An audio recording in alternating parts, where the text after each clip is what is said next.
Hello students, today we'll be continuing chapter 1 OC standard 11. अपन ने earlier sessions में business, profession और employment को बहुत थरली पढ़ा है.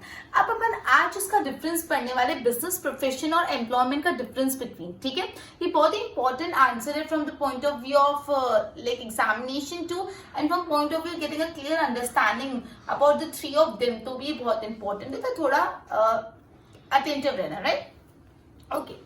तो सबसे पहला पॉइंट ऑफ डिफरेंस है नेचर ऑफ वर्क. बिजनेस में क्या होता है, गुड्स और सर्विसेज एक्सचेंज होते हैं और सामने से क्या एक्सचेंज में मनी मिलता है.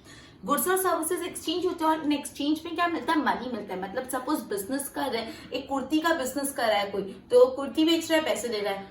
कोई फैब्रिक का बिजनेस कर रहा है तो उसका, कोई शूज का बिजनेस कर रहा है, कोई कॉस्मेटिक्स का बिजनेस कर रहा है. तो बिजनेस में बेसिकली गुड्स और सर्विसेज एक्सचेंज किए जाते हैं फॉर मनी. गुड्स और सर्विसेज दिए जाते हैं, सामने से क्या मिलता है, पैसा, मनी मिलता है. ठीक है, इन एक्सचेंज ऑफ मनी.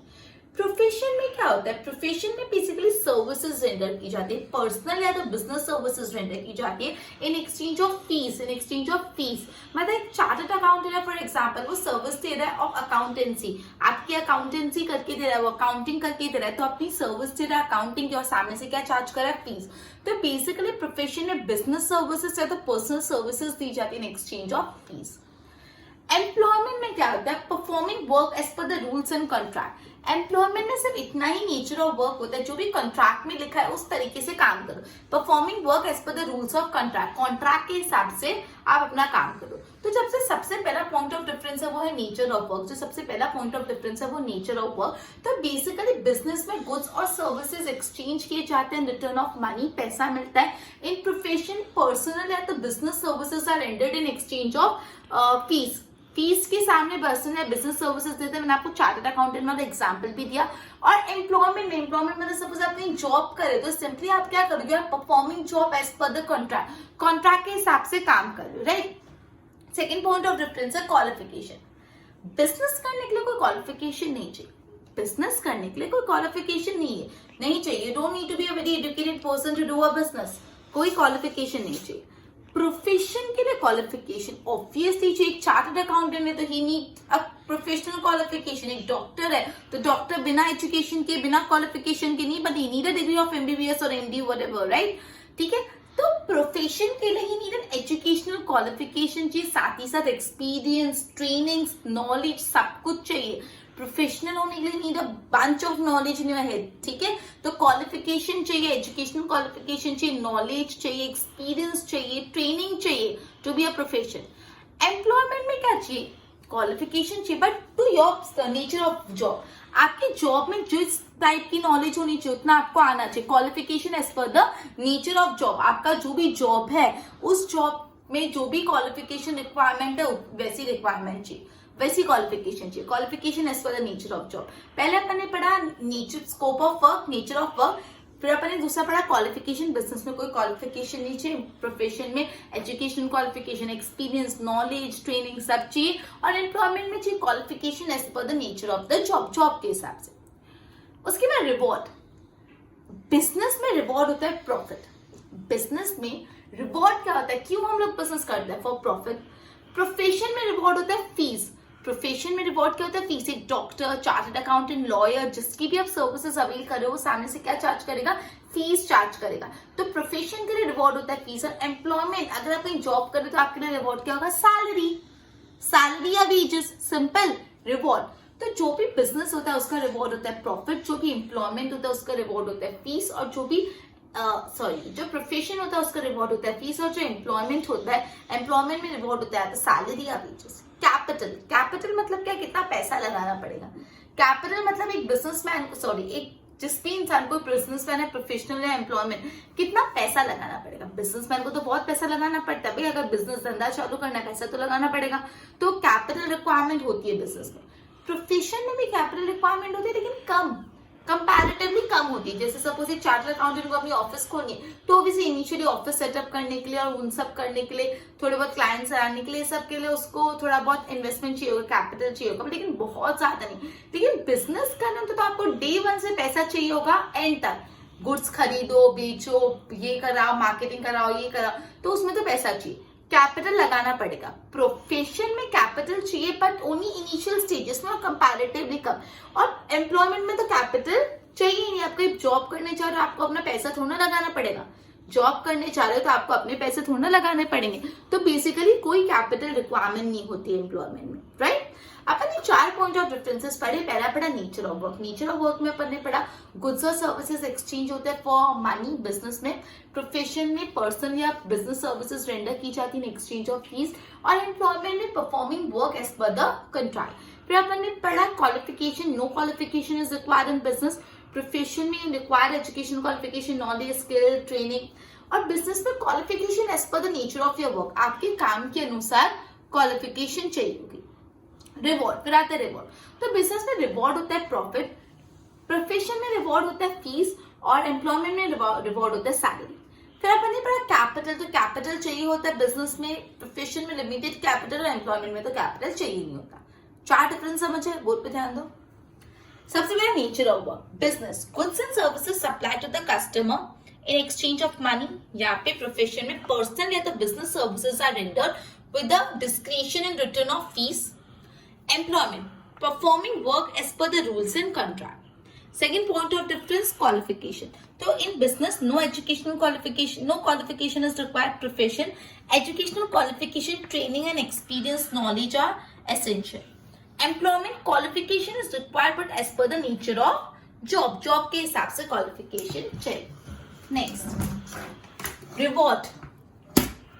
तो business में reward is profit. प्रोफेशन में रिवॉर्ड इज फीस, और एम्प्लॉयमेंट में रिवॉर्ड इज सैलरी और वेजेस, राइट। कैपिटल, बिजनेस में capital is required as per the nature and type of the business. आपका जैसा बिजनेस है उतना कैपिटल। लिमिटेड, प्रोफेशन में limited capital is required at the time of establishment, कम capital चाहिए। और एम्प्लॉयमेंट में no capital is required, capital ही नहीं चाहिए। एकदम सिंपल। ये 4 पॉइंट के एक बार नोट्स बनाओ, फिर अपन आगे करते हैं।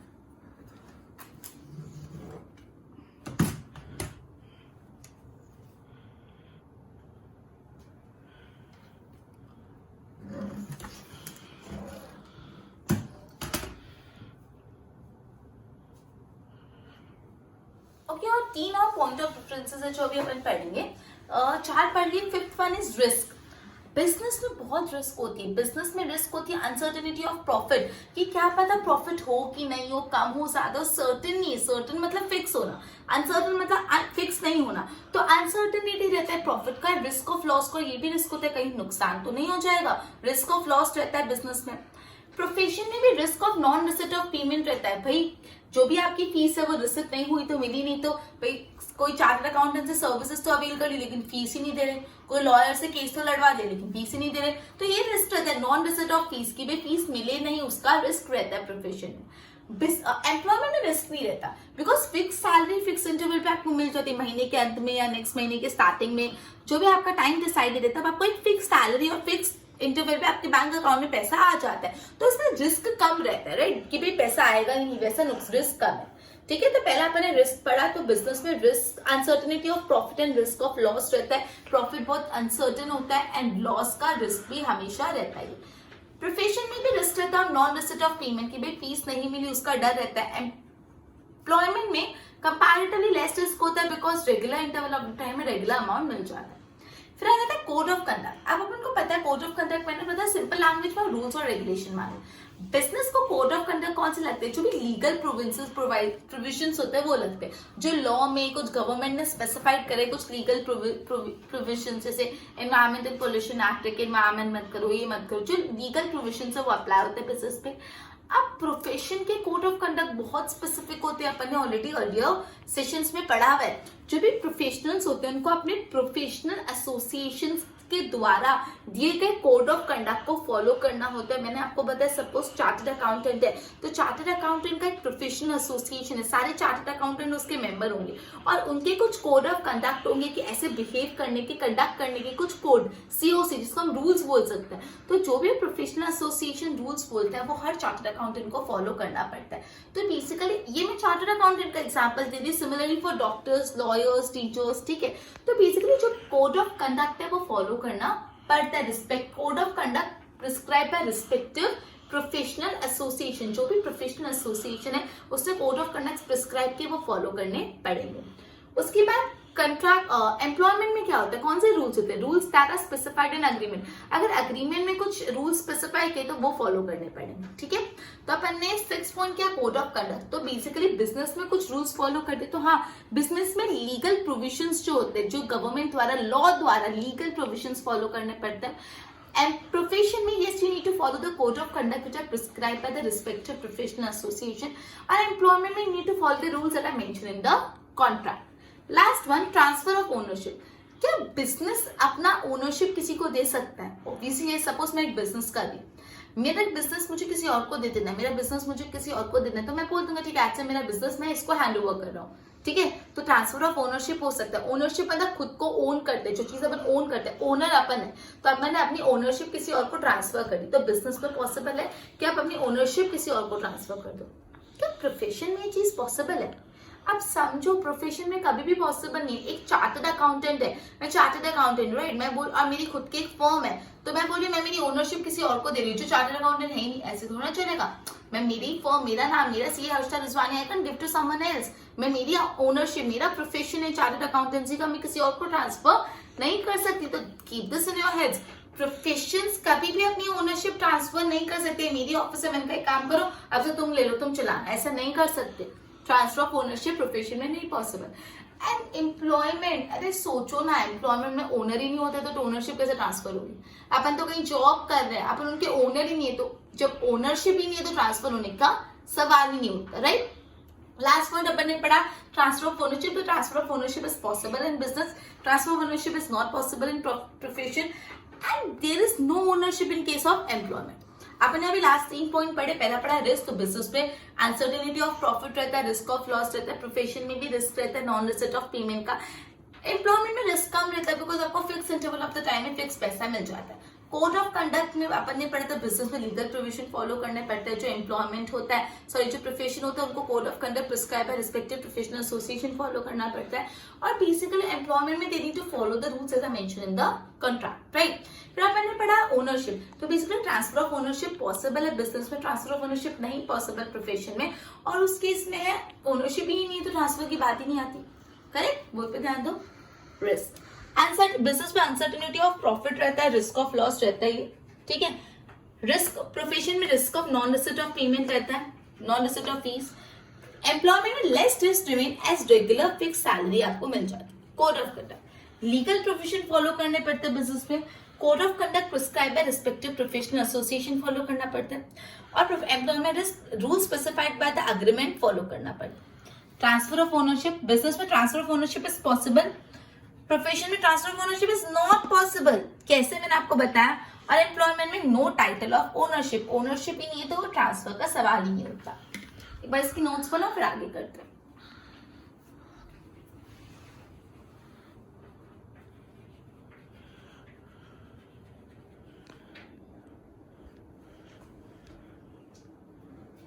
अपन ने डिफरेंस पढ़ा बिजनेस, प्रोफेशन और एम्प्लॉयमेंट का। अब अपन नेक्स्ट टॉपिक पे जंप करते हैं, that is the type of economic, sorry type of business activity. अपन बहुत ध्यान से मेरी बात सुनना। अपन ने टाइप ऑफ इकोनॉमिक एक्टिविटी पढ़ा था। इकोनॉमिक एक्टिविटी 3 प्रकार की होती है, बिजनेस, प्रोफेशन, एम्प्लॉयमेंट। अब यहाँ पे आ रहे type of business activity, question ही बदल चला, मिक्स मत कर देना। टाइप ऑफ इकोनॉमिक एक्टिविटी और टाइप ऑफ बिजनेस एक्टिविटी को मिक्स मत कर देना, दोनों डिफरेंट है। टाइप ऑफ इकोनॉमिक एक्टिविटी में है बिजनेस, प्रोफेशन और एम्प्लॉयमेंट। इकोनॉमिक एक्टिविटी के 3 प्रकार है, बिजनेस, प्रोफेशन और एम्प्लॉयमेंट। और बिजनेस एक्टिविटीज के 3 प्रकार है, ट्रेड, कॉमर्स और इंडस्ट्री। समझ आ रहा है ना मेरी बात? जो बिजनेस एक्टिविटीज होते हैं उनके 3 प्रकार है, ट्रेड, कॉमर्स और इंडस्ट्रियल। अभी अपन पढ़ने वाले बिजनेस एक्टिविटी के 3 type, trade, commerce and profession. आज का लेक्चर हमने डेडिकेटेड है ट्रेड के लिए, अपन ट्रेड पढ़ेंगे आज।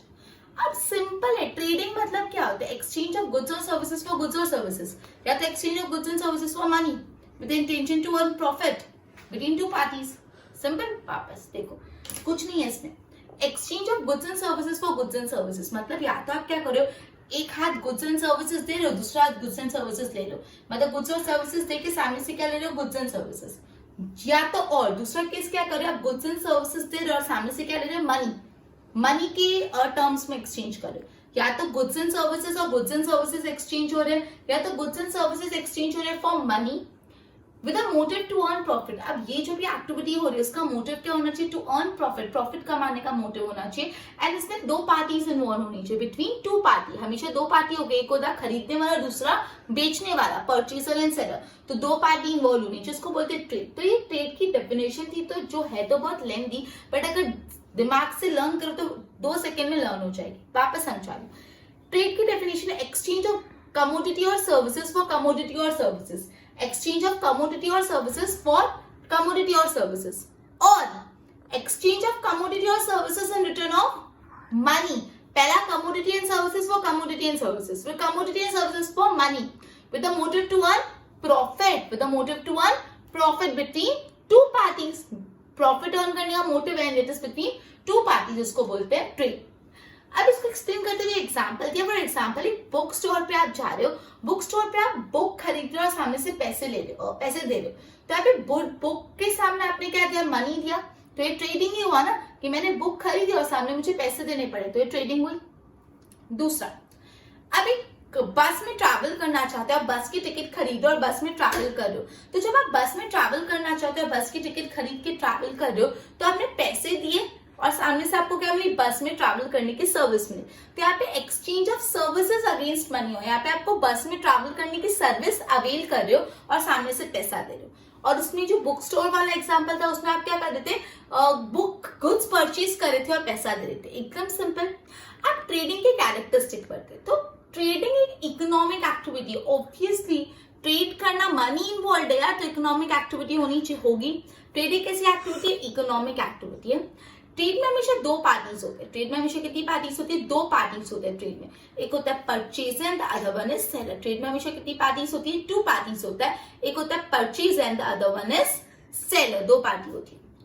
उसके बाद ट्रेड में transfer of ownership of goods and services हो जाता है। फॉर एग्जांपल, ये मार्कर मैं आपको दे रही हूँ और आपसे पैसा ले रही हूँ, तो ये मार्कर पहले मेरा था और मैंने आपको दे दिया, तो मेरा जो गुड्स की ओनरशिप आपको मिल गई। तो यहाँ पे ट्रेडिंग में हमेशा जो भी ओनरशिप होती है वो बदल जाती है, ट्रांसफर हो जाती है, ट्रांसफर ऑफ ओनरशिप होता है। In exchange of goods either amount is paid और गुड्स आर एक्सचेंज। अब सपोज मैं आपको मार्कर दे रही हूँ, मार्कर मैं फ्री में नहीं दे रही, मार्कर के सामने मैं आपसे या तो पैसा ले रही हूँ या तो मार्कर के सामने कोई और चीज दे रही हूँ। तो इन जब भी एक्सचेंज ऑफ गुड्स होता है तो मनी लिया जाता है, या तो एनी अदर गुड, या तो मनी लिया जाता है सामने से, या तो और कोई भी सामान लिया जाता है, राइट। ये ट्रेडिंग है ना, कंटिन्यूअस एक्टिविटी। एक बार करके छोड़ दिया, आज मेरे पास मार्कर पड़ा था, मैंने तुमको दे दिया, तुमसे पैसे ले लिया, फिर खत्म, मैं ट्रेडिंग कर रही हूँ ना। Trading continuous activity, need to do it on regular basis. आपका वो बिजनेस होना चाहिए, ट्रेडिंग करो आप रेगुलर जो कर रहे हो, कंटिन्यूअस। एक बार करके रुक जाता है तो वो ट्रेड नहीं होता। Value of goods and services determine in terms of money. मैं बोल रही हूँ ये मार्कर 40 रुपीज का है, राइट। तो ये जो मार्कर है, ये जो गुड्स है, उसकी वैल्यू मैंने कैसे डिटरमाइन की? 40 रुपीज मनी के टर्म्स में। कैसे डिटरमाइन की? मनी के टर्म्स में। तो ट्रेड में हमेशा जो भी गुड्स और सर्विसेज, उसकी वैल्यू कम या ज्यादा, उसकी वैल्यू कैसे डिटरमाइन होती है? In the terms of money, पैसे के बेसिस पे होती है, राइट। अब ट्रेड एक लीगल एक्टिविटी, ऑब्वियस ट्रेड एक लीगल एक्टिविटी, क्लियर? एकदम सिंपल। अपन आज जो भी पढ़ा वापस समअप करा रहे हो, ध्यान दो। अपन ने अभी पढ़ा कि जो भी बिजनेस एक्टिविटी है वो 3 टाइप की होती है, ट्रेड, कॉमर्स और प्रोफेशन, ट्रेड, कॉमर्स और इंडस्ट्री। और आज अपन ट्रेड के बारे में डिस्कस करेंगे। ट्रेड की डेफिनेशन एकदम सिंपल थी, एक्सचेंज ऑफ कमोडिटी और services in exchange of commodity और सर्विसेज। कमोडिटी और सर्विसेज दी और सामने कमोडिटी ऑफ सर्विसेज ली, या तो exchange of commodity and services for money. Commodity और सर्विसेज देके मनी एक्सचेंज हुआ with a motive to earn profit. यहाँ पे मोटिव क्या होना चाहिए? To earn profit between two party is known as trade. फिर अपन एक एग्जाम्पल पढ़ा। एग्जाम्पल में अपन ने पढ़ा कि आप एक बुक स्टोर पे जा रहे हो, बुक स्टोर पे जाके आप बुक खरीदते हो और सामने से पैसा दे रहे हो, तो एक हाथ बुक आई, दूसरी हाथ पैसा गया, गुड्स और मनी का एक्सचेंज हुआ। दूसरी बात एग्जाम्पल, जब आपको कहीं से बस में ट्रैवल करना है, बस में ट्रैवल करना है, तो आप क्या कर रहे हो? पैसे दे रहे हो, बस की टिकट ले रहे हो और ट्रैवल कर रहे हो। तो आपको कौन सी सर्विस मिली यहाँ पे ट्रैवल करने की? तो यहाँ पे मनी के सामने क्या एक्सचेंज हुई? सर्विसेज एक्सचेंज हुई। फिर अपन ने ट्रेड के कैरेक्टरिस्टिक में पढ़ा कि ट्रेड एक इकोनॉमिक एक्टिविटी है।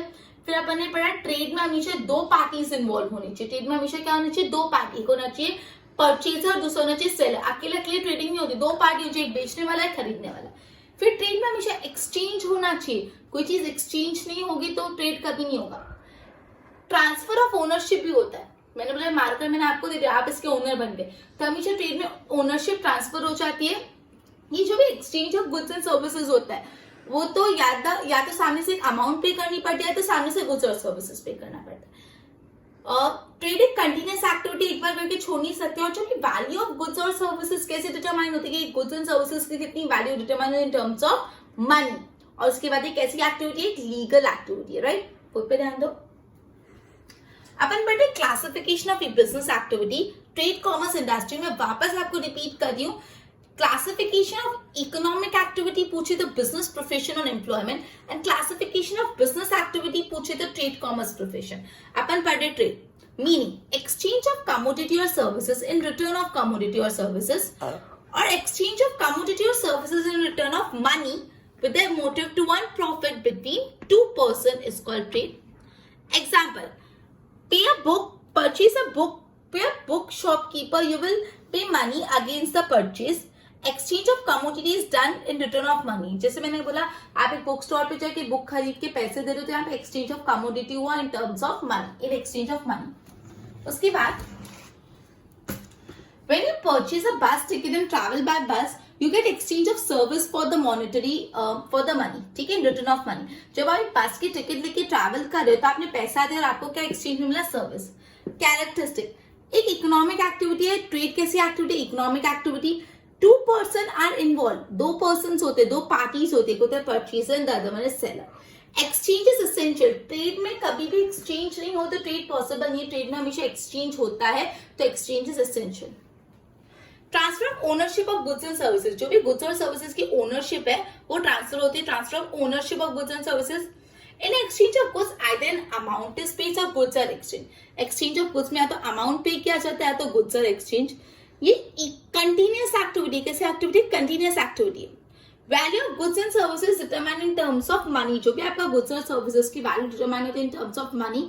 And last one, it is an legal activity, right. Okay, तो अपना आज जितना भी पढ़ा उसके बाद समझ करा रही, पूरा अटेंटिव रहना है यहाँ पे। अपन ने आज का लेक्चर जैसे बिगिन हुआ, अपन ने प्रोफेशन, एम्प्लॉयमेंट और बिजनेस का डिफरेंस पढ़ा। उसका फर्स्ट पॉइंट ऑफ डिफरेंस है नेचर ऑफ वर्क। बिजनेस में गुड्स एक्सचेंज होते हैं फॉर मनी, प्रोफेशन में सर्विसेज दी जाती है फॉर फीस, और एम्प्लॉयमेंट में वर्क परफॉर्म किया जाता है एज पर कॉन्ट्रैक्ट। क्वालिफिकेशन, बिजनेस में कोई क्वालिफिकेशन नहीं चाहिए। Employment, educational qualification, profession, experience, training, knowledge सब चाहिए। एम्प्लॉयमेंट में क्वालिफिकेशन चाहिए related to your area of work. Reward क्या होता है बिजनेस का, प्रॉफिट। प्रोफेशन का रिवॉर्ड होता है फीस, और एम्प्लॉयमेंट का रिवॉर्ड होता है सैलरी या वेजेस। कैपिटल, बिजनेस में कैपिटल चाहिए होता है as per the nature of business. Profession में लिमिटेड कैपिटल चाहिए होता है at the time of establishment, और एम्प्लॉयमेंट में तो कैपिटल ही नहीं चाहिए होता। रिस्क, अनसर्टेनिटी ऑफ प्रॉफिट और रिस्क ऑफ लॉस बिजनेस में होता है। प्रोफेशन में भी रिस्क होती है, नॉन रिसिट ऑफ फीस की फीस लें उसकी रिस्क होती है। एम्प्लॉयमेंट में रिस्क नहीं होती, बिकॉज आपको फिक्स सैलरी या fix interval of the time पे मिल जाए। Code of conduct, legal restriction, जो लीगल प्रोविजन है वो फॉलो करने पड़ते हैं बिजनेस में। प्रोफेशनल्स को जो भी code of conduct laid down by the respective professional association है वो फॉलो करना पड़ता है। और एम्प्लॉयमेंट में जो भी उनके कॉन्ट्रैक्ट में लिखे हुए रूल्स है वो फॉलो करने पड़ते हैं। ट्रांसफर ऑफ ओनरशिप पॉसिबल है बिजनेसमैन अपना बिजनेस की ओनरशिप किसी और को दे सकता है। प्रोफेशन में चीज पॉसिबल नहीं है, प्रोफेशनल अपनी ओनरशिप किसी और को नहीं दे सकता। और एम्प्लॉयमेंट में तो ओनरशिप ही नहीं है, तो ट्रांसफर का सवाल ही नहीं उठता। फिर अपन ने टाइप ऑफ बिजनेस एक्टिविटी पढ़ा, जो थे ट्रेड, कॉमर्स और इंडस्ट्री, जिसमें अपन ने ट्रेड की डेफिनेशन देखी, उसके रिलेटेड एग्जाम्पल देखा, और उसके रिलेटेड 8 कैरेक्टरिस्टिक देखी। क्लियर? अपने लेक्चर इधर ही कंप्लीट होता है, एक बार इसके अच्छे से नोट्स बना लो। Good bye everyone.